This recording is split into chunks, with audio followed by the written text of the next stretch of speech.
Can your business survive on thin profit margins? I repeat, can your business survive on thin profit margins? Look, I'm sick. My kids were sick. Look, that sickness running throughout the house. My children sick, wife sick. Look, I overdosed on NyQuil last night. You know how the NyQuil come with the little cup. You're supposed to take like 30 ml. Man, I took 60. Look, I did it. I drunk it. I said, flip that. This ain't gonna have no effect. And drunk the second. listen. About 5 minutes, I was out. And when I woke up, man, my whole body just feels sluggish right now.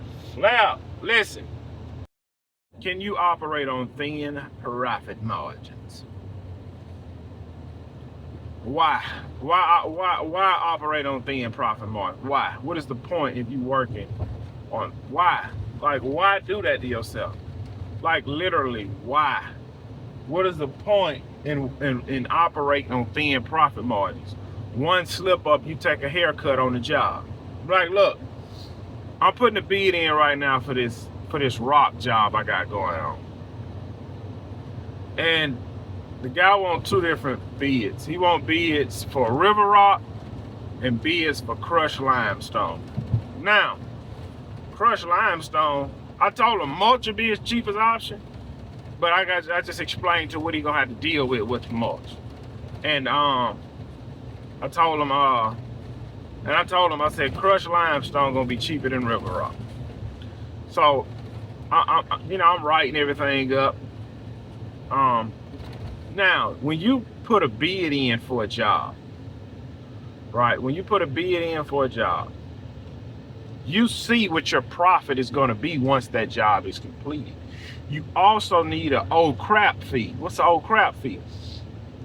An old crap fee is something you may run across doing that job that you didn't anticipate. This really what I'm fixing to do is like a simple job. Outline the bed, fabric, brick border, throw the rocks, and get out of there. Real simple. So it's nothing. I don't have to worry about breaking a window on this job. I don't have to worry about busting a pipe. I'm not digging nothing. I'm prepping the bed, fabric in the bed, brick border, river rock or stone or whatever, and get the crap out of there. It's fairly simple.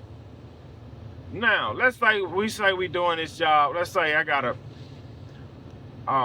plant some plants, and he want this big palm tree in the center of this bed and all this, and that's fine. And you can write that bill. You can write that job up. We can write that job up to where you walk away with $1,000 profit.